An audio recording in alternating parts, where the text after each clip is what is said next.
Hello everyone, my name is Pumpkin Amy, this is Peridot, and we're here to teach you how to write your Pokémon TCG Decklist for your Pokémon League Cup or League Challenge, or any other event that's going to require one. Okay, let's get started. Load up your search engine of choice, type in Pokémon TCG Decklist sheet.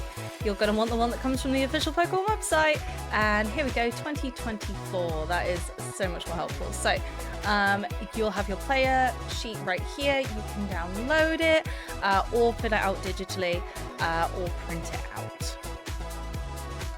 Okay, let's go through this deck list together. Let's fill her out. So first off, you need to check which format you're playing, standard or expanded, your player name, your ID number. Now, if you don't know how to find your ID number, we'll take a quick pause here and I'll show you. Okay, here we are on the official Pokemon website. We're going to find your player ID. First, click login. Use your credentials to log in. Mine did it automatically because I logged in already today. And then your player ID should show just at the top here. Now, if you don't have an account, you'll need to make one. But if you play Pokemon Trading Card Game online or live in the past, then you will have a player ID. You just need to find your credentials, maybe reset your password. This can take a minute, so please have patience. And then if your player ID isn't showing here, then it's possible you don't have one yet. So you need to go to Play Pokemon Settings.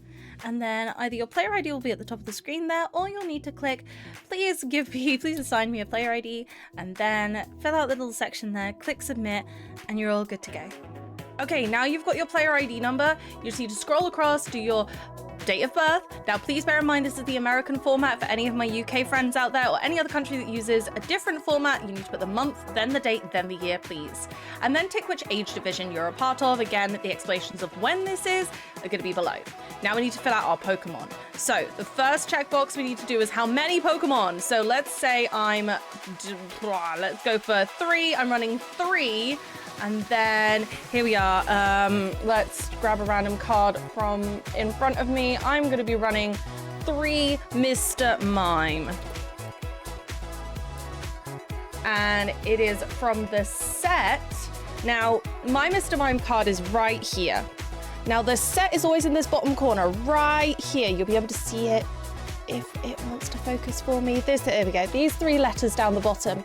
Now, the newer sets, anything in Scarlet and Violet will have a series of letters, but sometimes it will be a symbol.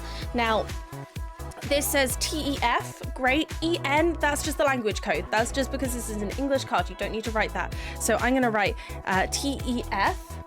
And then the collection number is literally the set of numbers just after that. So this one is 063 out of 162. You don't have to write the whole thing. You can just do 063 if you'd like. It is totally up to you. It doesn't make a difference. And the reg, now the registration letter is the rotation that it's in. So again, let's bring this closer for you.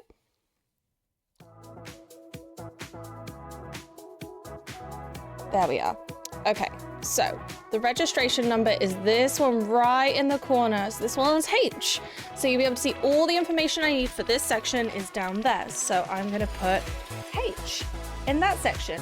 And you need to do this for every single one of your Pokemon. Now, it's very, very, very important that if you have a different art of Pokemon, it will have a different collection number. And so I need to put them separately. So let's say I had a Charizard EX and I had 3 different arts of Charizard EX in my list. I would need a different line for every single Charizard that I've got in a different art. So sometimes it's simpler to have the same artwork of each of your Pokemon in your deck just to make this process easier. But for example, if I do it like this, I can always print off another copy or I can edit it easily because I've decided to do it digitally. So I'm going to fill all of that out. Now, if your Pokemon don't fit in this column, that's okay.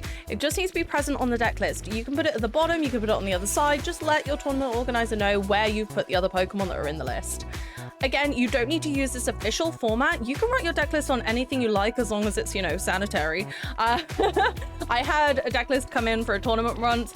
They'd turned a cereal box inside out and done it there because they couldn't find any paper in their house. That was fine. I accepted that. It's not a problem. All of their information was set out clearly. As long as all of this information is on your page, it does not matter. Okay, next up. the trainer cards. So for your trainer cards, you don't need to do any of the higgledy-piggledy difficult collection parts because the trainers are always the same. They do the same thing. There is no need to do those parts. You just need the quantity and the name. So if I'm running 4 Saguaro, I write 4 and then I write Saguaro. And that is it. I do it for all of my trainers. That is your stadiums, your items, everything that is not a Pokemon or an energy card. Now, energy also need to be separated based on if they are special energy. So if it is a darkness, if it's a hiding darkness energy, you need to write that. If it's just a regular darkness energy, and then if I've got fire energy, and again, the quantity of each of those. Now, bear in mind, all of those quantity numbers should add up to 60. So to be prepared for your tournament, please add them up at the end. Double check the 60. Otherwise, that could be a major deck list error, and that would not be good. Now let's go over to this section here. A lot of these will just tell you what the standard regulation format marks are. They're not always super up to date. That's okay. It doesn't really matter. This bit is just for administrative use.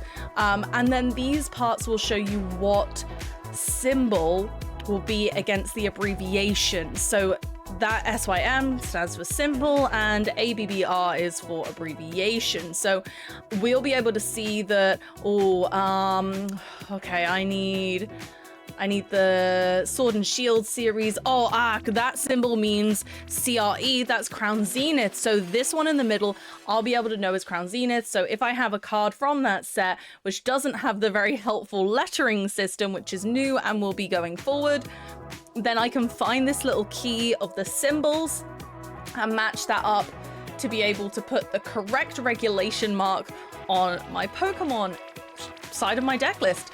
So all of that is really simple. If it's a promo, the abbreviation is always PR, and then you write the numbers that are next to it still.